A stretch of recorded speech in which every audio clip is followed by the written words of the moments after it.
l'ensemble des retraités manifestent et l'ensemble des organisations partenaires du G9 national appellent à manifester aujourd'hui parce que nos pensions ne nous permettent plus de vivre correctement.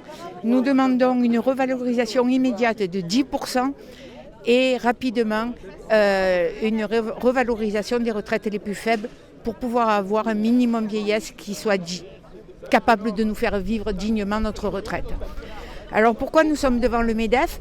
Parce que retraités actifs, même combat, les salaires sont soumis à cotisations sociales et ces cotisations sociales nous permettent de payer nos retraites en fin de vie.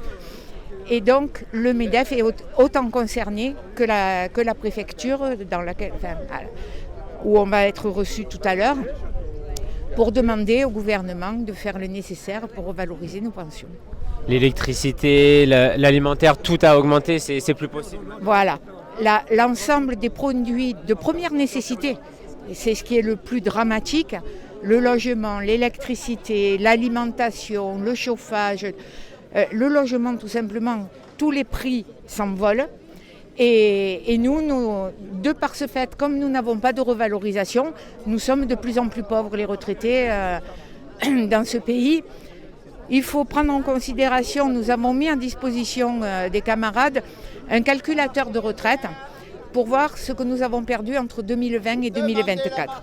La plupart des camarades ont perdu entre 15 et 20% de leur retraite, y compris avec l'augmentation des 5% que nous avons eue, qui est largement en dessous de l'inflation. Et on a fait aussi un constat, c'est que depuis une douzaine d'années, les retraités ont perdu, suivant leur montant de pension, parce qu'il y a la CSG par-dessus, entre 2 mois et demi et 3 mois et demi de pension par an. C'est énorme, énorme. Et on ne peut plus vivre correctement dans un pays comme le nôtre.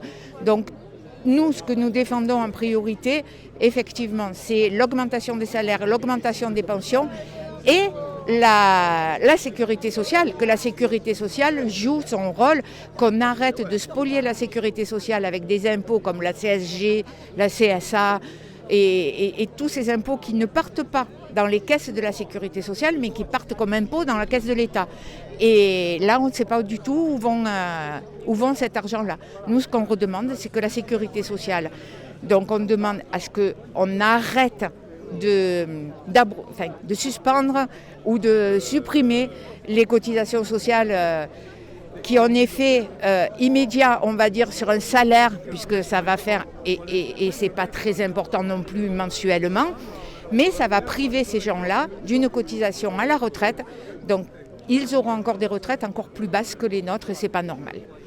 Ça engendre aussi des loisirs, un éloignement aussi, parce que c'est tout ça, quand on est retraité aussi, ça nous éloigne de tout ça. Ah ben, non seulement on se retrouve isolé, mais nous, particulièrement l'USR 13 dans les Bouches-du-Rhône, nous revendiquons la gratuité et le développement des infrastructures de transport public pour que nous puissions nous déplacer et les services publics pour que l'ensemble des personnes qui ne peuvent pas se déplacer ou qui n'arrivent pas à utiliser Internet, parce que ça aussi c'est un problème, il n'y a malheureusement pas que les retraités qui n'y arrivent pas, mais on demande à pouvoir avoir, comme auparavant, un service public qui réponde aux besoins de la population.